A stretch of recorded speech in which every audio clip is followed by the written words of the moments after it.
My parents kicked me out when I got pregnant at 17, saying, "We don't want that parasite in our house." Years later, I got a call, not to apologize, but to demand $2,200 monthly because my sister got pregnant and her boyfriend left her. Dad raged, "We already paid for your mistakes, you better send it today or you're dead to us." I said, "Funny, you've been dead to me for years." That night, I pulled the trigger on my plan. Now they're begging, your mother's in tears. Please undo this. I never thought I'd be writing this story, but here we are. My name is Natalie, and I'm 30 now. What happened to me 13 years ago changed everything, and what I did last month has finally brought it full circle. Let me start from the beginning. When I was 17, I was your typical high school senior. Good grades, decent friends, and a boyfriend named Jordan who I thought I'd marry someday. My parents, Franklin and Eleanor, were strict but fair, at least, that's what I believed then. My younger sister Tessa was 14 at the time, and she was clearly the golden child. Everything she did was perfect in their eyes, while I always felt like I had to work twice as hard for half the recognition. In March of my senior year, I found out I was pregnant. Jordan and I had been careful, but accidents happen. I was terrified, but Jordan was surprisingly supportive. He said we'd figure it out together, maybe get married after graduation, and make it work. I believed him. The hardest part was telling my parents. I waited 2 weeks, rehearsing what I'd say, how I'd explain that yes, I'd made a mistake, but I was ready to take responsibility. I imagined they'd be disappointed but ultimately supportive. I was so wrong. I told them on a Tuesday evening after dinner. Dad was reading the newspaper, Mom was cleaning up the kitchen, and Tessa was upstairs doing homework. I sat them down and said the words that would change my life forever: "I'm pregnant." The silence that followed was deafening. Then Dad's face turned red, and he stood up so fast his chair toppled over. "You what?" he shouted. "Are you kidding me right now, Natalie?" Mom just stared at me like I'd grown a second head. "This is a joke, right? Please tell me this is some sick joke." "No, it's not a joke," I said, trying to keep my voice steady. "I know you're upset, but Jordan and I have talked about it, and we think—" "Jordan?" Dad interrupted. "That little punk? He's not even 18. What's he going to do, support you with his part-time job at the gas station?" "We'll figure it out," I said. "Lots of people have babies young and make it work. I can still graduate, maybe take a gap year." "Absolutely not," Mom said, her voice ice cold. "You are not having this baby. We'll schedule an appointment tomorrow, and we'll take care of this problem." "It's not a problem," I said, surprised by my own firmness. "It's a baby. My baby. And I'm not getting rid of it." That's when everything went to hell. Dad started pacing, running his hands through his hair. "Do you have any idea what this will do to our reputation? What people will say? Tessa's only 14, and now she'll have to deal with having a sister who's a teenage mother. You're going to ruin everything." "I'm not ruining anything," I said, tears starting to fall. "I made a mistake, but I'm willing to take responsibility." "Responsibility?" Mom let out a bitter laugh. "You don't know what responsibility is. You're 17 years old, Natalie. You don't have a job, you don't have money, you don't have anything. And now you want to bring a parasite into this house?" The word hit me like a physical blow. "A parasite?" "That's what it is," Dad said. "A parasite that's going to drain our resources, our time, our money. We've already invested so much in you, and this is how you repay us?" I stood up, my hands shaking. "This baby is your grandchild." "No," Mom said firmly. "It's not. Because you're not having it. And if you insist on keeping it, then you're not our daughter anymore." "You don't mean that," I whispered. "We absolutely do," Dad said. "We will not support this decision. We will not help you. And we will not have that parasite in our house." I ran upstairs and called Jordan, sobbing into the phone. He came over within the hour, and we talked for hours about what to do. My parents had made their position clear: abort the baby or get out. I chose to get out. Jordan helped me pack what I could fit in 2 suitcases. As we were loading them into his car, Mom came outside. "This is your last chance, Natalie," she said. "Come to your senses.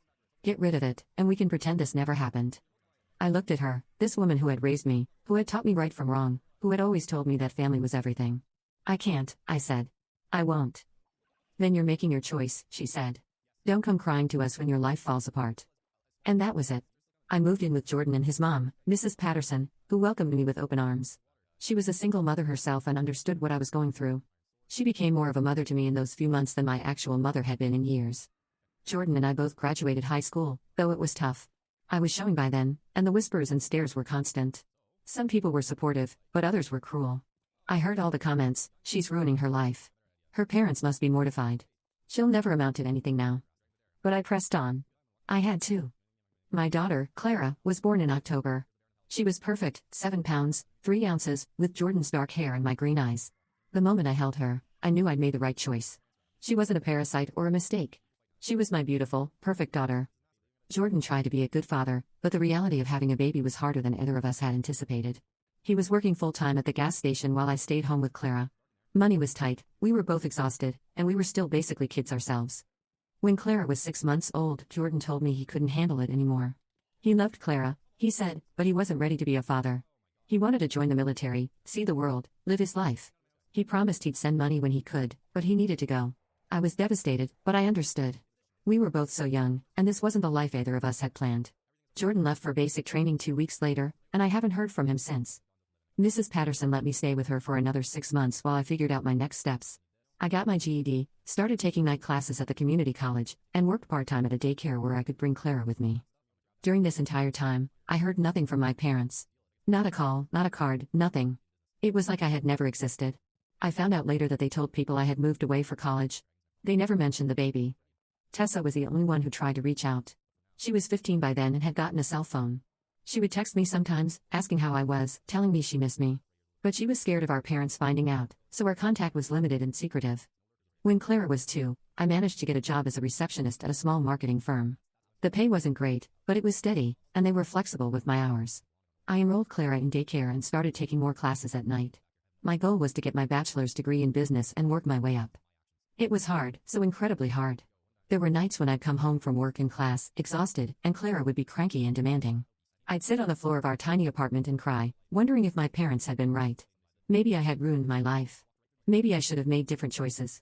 But then Clara would smile at me, or say mama in her sweet little voice, and I'd remember why I was doing all of this.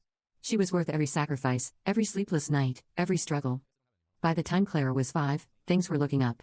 I had gotten my associate's degree and a promotion at work. We moved into a better apartment, and I was even saving a little money each month. Clara was in kindergarten and thriving. She was smart, funny, and kind, everything I could have hoped for in a daughter. I thought about my parents often, especially during milestones. Clara's first steps, her first words, her first day of school. I wondered if they ever thought about us, if they regretted their decision. But I never reached out. Their words still rang in my ears, "Don't come crying to us when your life falls apart." Well, my life hadn't fallen apart. It was different than I'd planned, but it was good. Clara and I were happy. When Clara was 7, I met Adrian. He was a customer at the marketing firm where I worked, and he was kind, funny, and patient with Clara. We dated for 2 years before getting married, and he adopted Clara officially when she was 9. Finally, we were a real family. Mrs. Patterson, who had become like a mother to me, was thrilled to see Clara gain a loving stepfather and remained an important part of our lives as Grandma Patterson. Adrian owned a small construction company, and with my business degree, I was able to help him expand it significantly. We bought a house in a nice neighborhood, and Clara got to attend a great school. I was even able to go back to school part-time to get my bachelor's degree. Life was good. Really good. Tessa and I had maintained sporadic contact over the years through social media. She went to college, got a degree in elementary education, and became a teacher. She seemed happy, but she never talked about our parents much. I got the impression that things were still tense between us because of me. Then, 2 months ago, everything changed. I was at work when my phone rang. The caller ID showed a number I didn't recognize, but something made me answer it. Hello? Natalie? It's Dad. I nearly dropped the phone. After 11 years of silence, my father was calling me. Dad? I said, my voice barely a whisper. Yeah, it's me. Listen, we need to talk. My heart was pounding. Okay, I said. Are you okay? Is Mom okay? We're fine, he said, and his tone was all business. No warmth, no emotion. It's about Tessa. What about Tessa? Is she hurt? She's pregnant, he said. And her boyfriend left her. She can't afford to raise a kid on her own, and your mother and I are retired now. We can't support her. I was quiet for a moment, processing this information. I'm sorry to hear that, I said finally. That must be really hard for her. It is, Dad said. Which is why we need you to help. Help how? We need you to send us money. $2,200 a month. Tessa's going to need help with rent, food, baby stuff. We figured since you've been through this before, you'd understand. I couldn't believe what I was hearing. You want me to send you money? Not us, Dad said. Tessa. She's family. Family, I repeated. That's interesting. Look, Natalie, I know we had our differences? I interrupted. You kicked me out when I was pregnant. You called my daughter a parasite. You told me not to come crying to you when my life fell apart. And now you want me to send you money? That was different, Dad said. You were 17. Tessa's 26. She has a college degree and a career. She just needs help getting back on her feet. I was 17 and pregnant, and you abandoned me, I said. Tessa is 26 and pregnant, and you want me to support her. Do you see the problem here? We already paid for your mistakes, Dad said, his voice getting louder. We put a roof over your head for 17 years, fed you, clothed you, paid for your school. We don't owe you anything else. But Tessa is different. She's always been responsible. This is just a rough patch. My mistakes? I said, feeling the old anger rising. You mean my daughter? Your granddaughter? That's not important right now, Dad said. What's important is that Tessa needs help, and you're in a position to provide it. We know you're doing well. We've heard things. You've heard things? From who? That doesn't matter. What matters is that you send us the money. $2,200 a month. Tessa's counting on it. I took a deep breath. And if I don't? Then you're dead to us, Dad said. For good this time. We've given you a chance to make things right, to be part of this family again. But if you're too selfish to help your sister, then we're done. I almost laughed. Funny, I said. You've been dead to me for years. You better send that money today, Natalie, Dad said, his voice cold as ice. Or you're dead to us forever. And then he hung up. I sat at my desk, staring at my phone, feeling like I was 17 again. The same dismissive tone, the same conditional love, the same threats. Nothing had changed. But I had changed. I wasn't that scared, pregnant teenager anymore. I was a successful businesswoman, a loving mother, a devoted wife. I had built a life for myself and my daughter without their help, and I was proud of what I'd accomplished. That night, I told Adrian about the call. He was furious. They have some nerve, he said.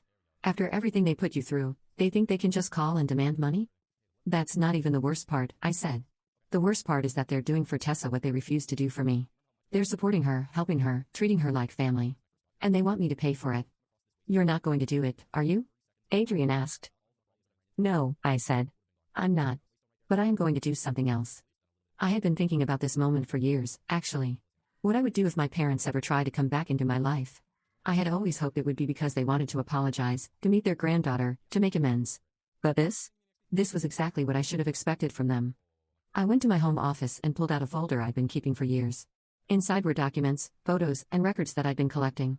My plan, if you could call it that, had been forming for a long time. You see, my parents had always been very concerned about their reputation. Dad worked for the city as a planning commissioner, and Mom was active in the church and various community organizations. Their image was everything to them. What they didn't know was that I had stayed in touch with several people from my hometown over the years. Social media makes it easy to keep tabs on people, and I'd been quietly documenting my parents' hypocrisy for years. I knew that they had told people I was away at college when I was actually struggling as a teenage mother. I knew that they'd never mentioned Clara to anyone. I knew that they'd built their reputation on being good, Christian parents who had raised successful daughters. But I also knew other things. I knew that Dad had been involved in some questionable business deals through his position at the city. Nothing illegal, but definitely ethically questionable.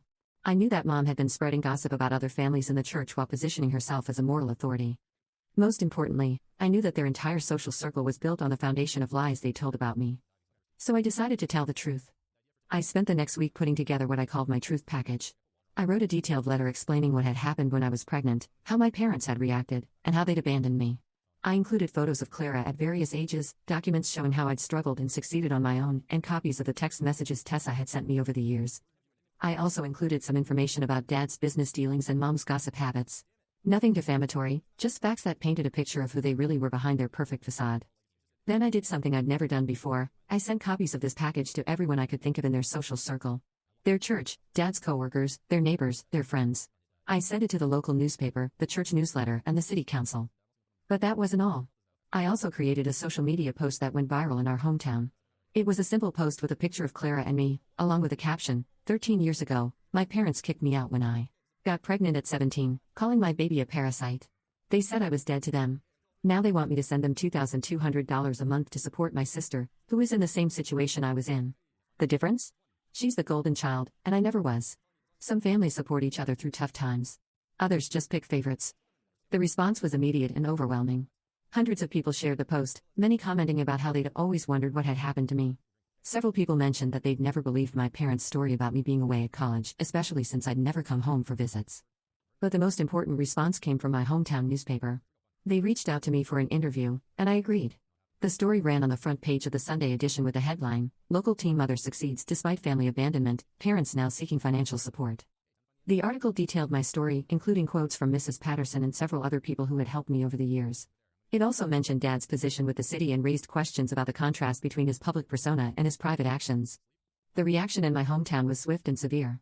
Dad was placed on administrative leave pending an investigation into his conduct. Mom was asked to step down from her leadership position at the church. Their social invitations dried up overnight.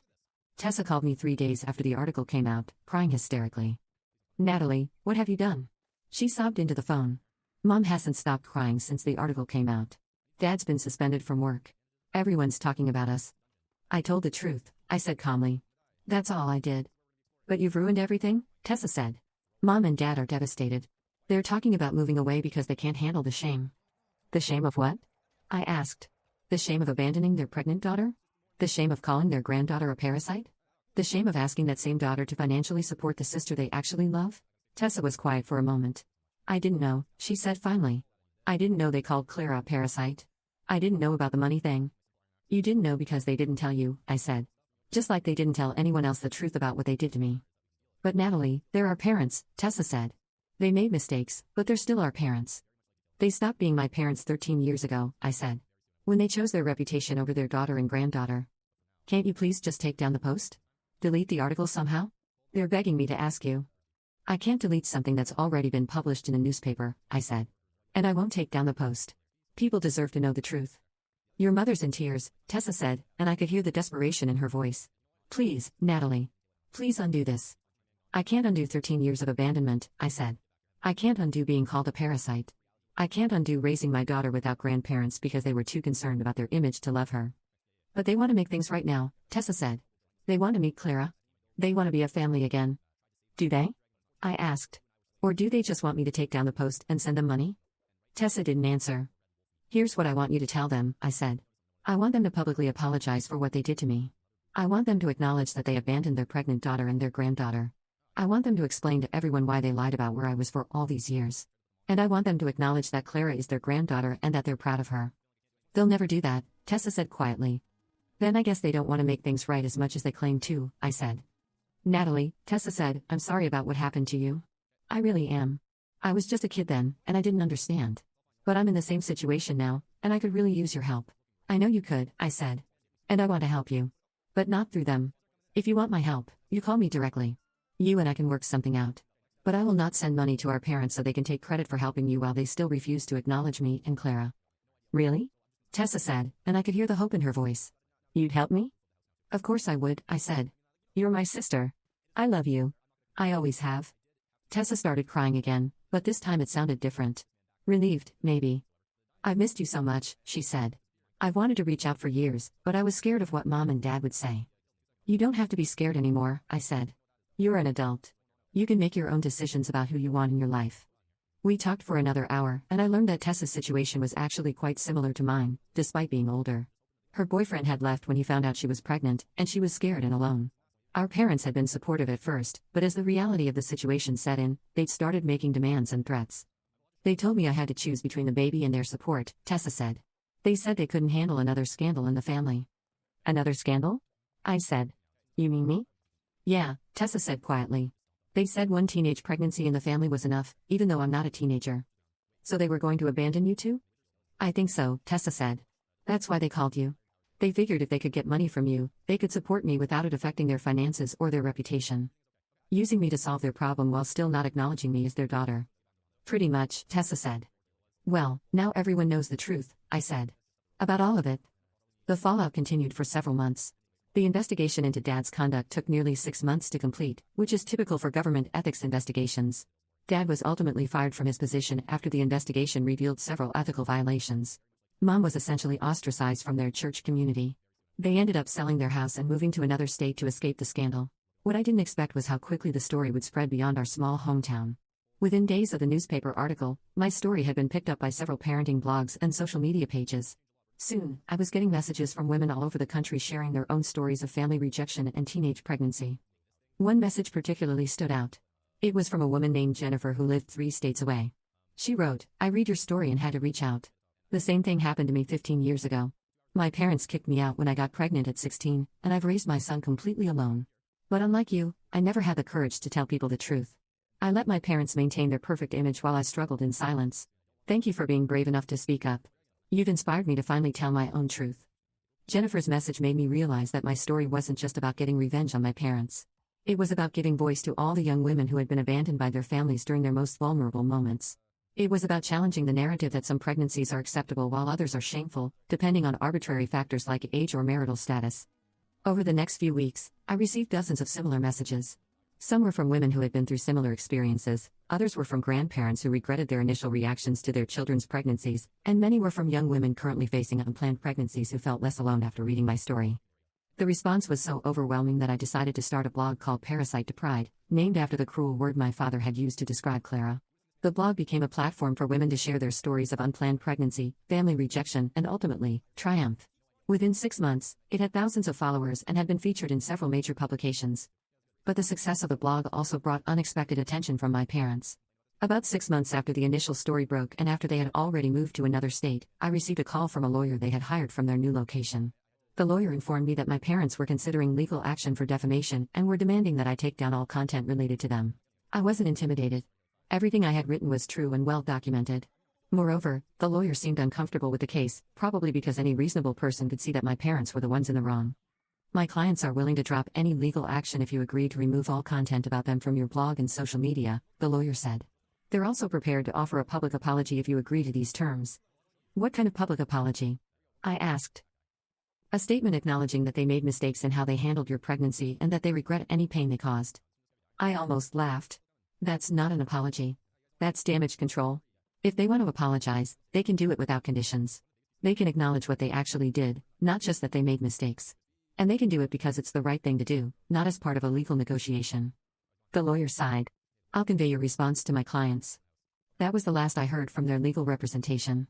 Meanwhile, the investigation into Dad's conduct at the City Planning Commission was revealing more than anyone had expected. It turned out that his ethical violations were more serious than initially thought. He had been accepting gifts from developers in exchange for favorable decisions on their projects. While the gifts weren't large enough to constitute criminal bribery, they were significant enough to violate city ethics policies and potentially affect property values and development decisions that impacted thousands of residents. The local newspaper ran a series of investigative articles detailing the corruption, and several development decisions from the past 5 years were being reviewed. Some projects were halted, others were being reconsidered, and several property owners were considering lawsuits. The irony wasn't lost on me. My parents had been so concerned about their reputation being damaged by my teenage pregnancy that they had abandoned their own daughter. But it was Dad's actual corrupt behavior that ultimately destroyed that reputation. I learned about most of these developments through Tessa, who was still in contact with our parents despite having moved closer to me. She told me that Dad was struggling to find work and that Mom had fallen into a deep depression. They keep asking about you, Tessa said during one of our weekly phone calls. They want to know if you're following the news about Dad's situation. What do you tell them? I asked. The truth. That you're focused on your own life and family.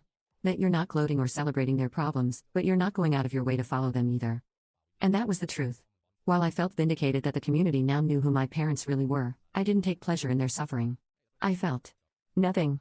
The people who had caused me so much pain were finally facing consequences for their actions, but it didn't make me feel better or worse.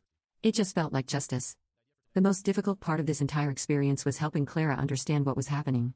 She was 12 now and old enough to overhear conversations and to see news articles online. She knew that she had biological grandparents she'd never met, and she was starting to ask more pointed questions about why. One evening, she came to me with her tablet in hand. Mom, I found an article about Grandpa Franklin online.